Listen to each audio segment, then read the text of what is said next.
नमस्कार दोस्तों, स्वागत करते हैं आपका आईआरए की डिफेंस सूट के आज की सीरीज में। तो चलिए बात करते हैं डीआरडीओ और जीटीआरई एक ड्राई कावेरी इंजन डेरिवेटिव को एलसीए तेजस ट्रेनर एयरक्राफ्ट के लिए इनकॉर्पोरेट करेंगे। Doctor Sameer V Kamat, secretary of defence research and development और chairman of the defence research and development organisation यानी डीआरडीओ ने अनाउंस किया है कि एलसीए तेजस ट्रेनर एयरक्राफ्ट में एक dry Kaveri engine derivative integrate किया जाएगा। ये इंटीग्रेशन डीआरडीओ और गैस टरबाइन रिसर्च एस्टेब्लिशमेंट यानी जीटीआरई के बीच एक कोऑर्डिनेटेड एफर्ट का हिस्सा है, जिसका मकसद है ट्रेनर एयरक्राफ्ट को एक फ्लाइंग टेस्ट बेड के रूप में यूज करना, इंजन का एक्सटेंसिव टेस्टिंग और रिफाइनमेंट रियल फ्लाइट कंडीशंस में करने के लिए। इस टेस्टिंग फेज के लिए दो प्रोटोटाइप्स PV5 यानी KHT 2009 और PV6 यानी KHT 2010 सेंट्रल रहेंगे। जीटीआरई को ऑलरेडी नए batch of dry Kaveri engine मिल चुके हैं इस टेस्टिंग प्रोग्राम के लिए,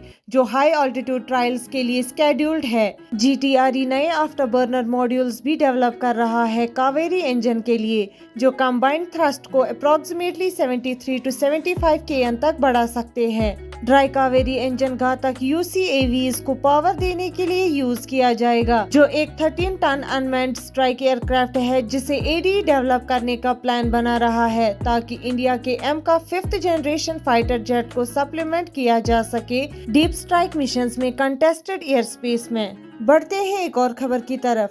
हिंदुस्तान एरोनॉटिक्स लिमिटेड यानी हल को जल्द ही सारस MK सेकंड एयरक्राफ्ट का डेवलपमेंट स्टार्ट करना है। हिंदुस्तान एरोनॉटिक्स लिमिटेड यानी हल सारस MK सेकंड एयरक्राफ्ट का डेवलपमेंट शुरू करने के लिए तैयार है।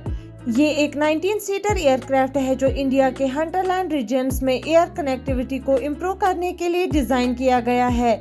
इस प्रोजेक्ट को council of scientific and industrial research national aerospace laboratories यानी CSIR NAL लीड कर रहा है और इस साल के लेटर फेज में फाइनल एयरक्राफ्ट ड्राविंग्स के रिलीज के साथ प्रोजेक्ट को मोमेंटम मिलने की उम्मीद है। सारस MK सेकंड का वर्सटाइल डिजाइन है जो सिविलियन या मिलिट्री पर्पसेस के लिए यूज हो सकता है, जिसमें एयर एम्बुलेंस और VIP ट्रांसपोर्ट रोल्स शामिल है। CSIR NAL पहले दो प्रोटोटाइप्स मैन्युफैक्चर करने का प्लान बना रहा है डेवलपमेंटल ट्रायल्स के लिए, और शायद एक तीसरा प्रोटोटाइप भी ऐड किया जाएगा ताकि फाइनल सर्टिफिकेशन प्रोसेस को एक्सपेडाइट किया जा सके। पहला टेस्ट फ्लाइट अर्ली 2026 तक एक्सपेक्टेड है और सीरीज प्रोडक्शन 2028 to 29 के लिए टारगेट किया गया है।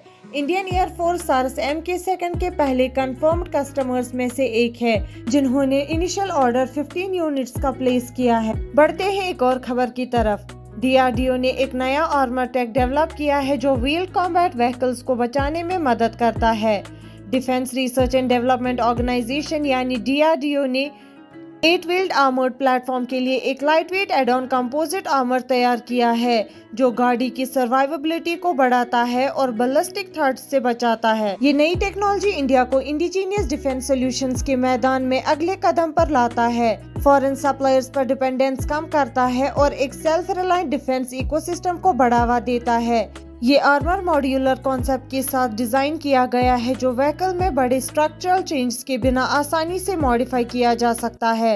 डीआरडीओ ने इसकी इफेक्टिवनेस को इंश्योर करने के लिए जरूरी टेस्टिंग मेथड्स एस्टैब्लिश किए हैं और इंडियन इंडस्ट्रीज के साथ कोलैबोरेशन किया है ताकि प्रोडक्शन लाइन में सेट की जा सके जो आने वाले वॉल्यूम रिक्वायरमेंट्स को पूरा कर सके। लिमिटेड नंबर में आर्मर सेट्स मैन्युफैक्चर किए गए हैं और उन्हें वेब व्हीकल और दूसरे प्लेटफॉर्म्स में सक्सेसफुली इंटीग्रेट किया गया है, जो टेक्नोलॉजी की इफेक्टिवनेस को दिखाता है।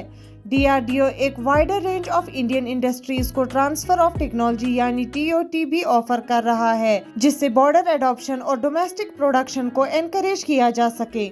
हमारे साथ बने रहने के लिए शुक्रिया। मिलते हैं अगली खबर के साथ अगली वीडियो में।